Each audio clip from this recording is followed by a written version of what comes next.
दोस्तों, कैसा लग रहा है भगवत गीता के ज्ञान सागर में गोते लगाना। मेरी प्यारी यूट्यूब फैमिली को मेरा नमस्कार। मैं हूं मंजू शर्मा। मेरे चैनल डिवाइन वे पर आप सभी का स्वागत है। अगर आप मेरे चैनल पर नए हैं तो प्लीज़ चैनल को सब्सक्राइब कर लीजिए, जिससे कि आपको आने वाली सभी वीडियोस मिलती रहें। तो चलिए श्रीमद् भगवत गीता के ज्ञान सागर में लगाते हैं एक और गोता। उम्मीद करती हूँ आपको ज़रूर मज़ा आएगा। आज बात करते हैं छठे अध्याय के बारे में। अध्याय का नाम है आत्म संयम योग। इस अध्याय में 47 श्लोक हैं और भगवान श्री कृष्ण ने अर्जुन को यह समझाने की कोशिश की है कि योगी कौन होता है, कैसे बन सकता है और उसका आचरण कैसा होना चाहिए। श्री भगवान ने कहा, जो मनुष्य बिना किसी फल की इच्छा से अपना कर्तव्य समझकर कार्य करता है वही सन्यासी है और वही योगी है। न तो अग्नि को त्यागने वाला ही सन्यासी होता है और न ही कार्यों को त्यागने वाला ही योगी होता है। हे अर्जुन, जिसे सन्यास कहते हैं उसे ही तू योग समझ, क्योंकि इंद्रिय सुख की इच्छा का त्याग किए बिना कोई भी मनुष्य योग को प्राप्त नहीं कर सकता।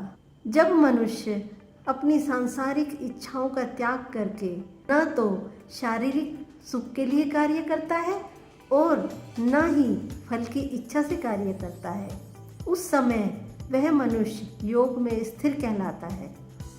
श्लोक नंबर 6 में श्री कृष्ण कहते हैं कि जो मनुष्य मन को वश में कर लेता है उसका वह मन ही परम मित्र बन जाता है, लेकिन जो मनुष्य मन को वश में नहीं कर पाता उसके लिए वह मन ही परम शत्रु के समान होता है। आगे भगवान कहते हैं, जिसने मन को वश में कर लिया उसको परम शांति स्वरूप परमात्मा पूर्ण रूप से प्राप्त हो जाता है। उस मनुष्य के लिए सर्दी गर्मी, सुख दुख और मान अपमान एक समान होते हैं। ऐसा मनुष्य स्वभाव से सभी का हित चाहने वाला और सभी के लिए एक समान भाव रखने वाला होता है।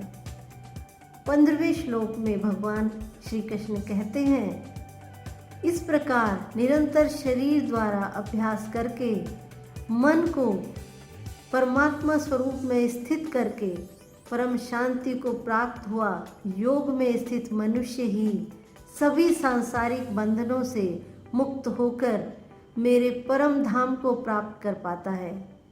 हे अर्जुन, योग में स्थित मनुष्य को न तो अधिक भोजन करना चाहिए और न ही कम भोजन करना चाहिए, न ही अधिक सोना चाहिए और न ही सदा जागते रहना चाहिए।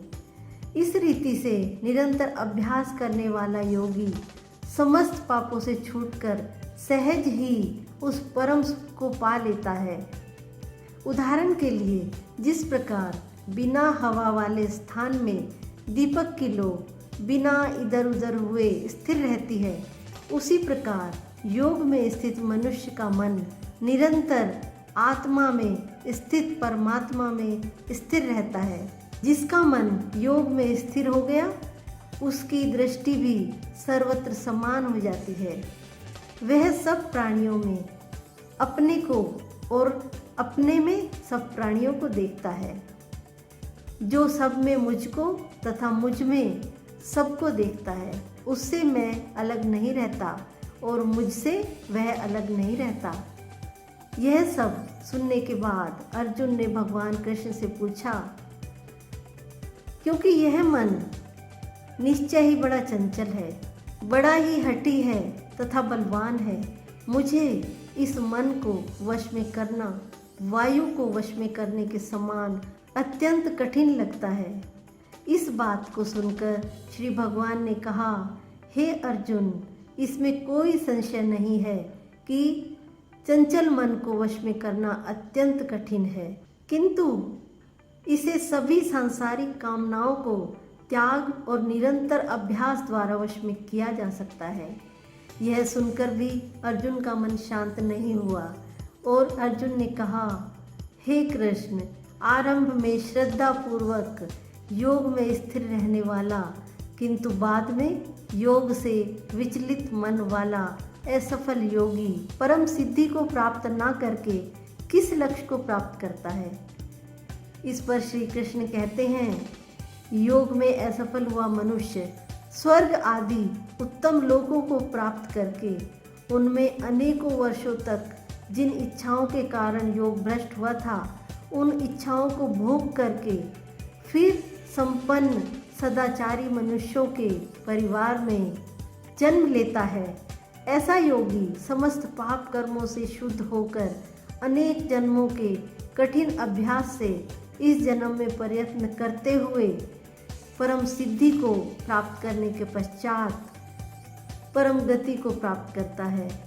अंत में भगवान कृष्ण कहते हैं कि तपस्वियों से योगी श्रेष्ठ है, शास्त्र ज्ञानियों से भी योगी श्रेष्ठ माना गया है और सकाम कर्म करने वालों की अपेक्षा भी योगी श्रेष्ठ है।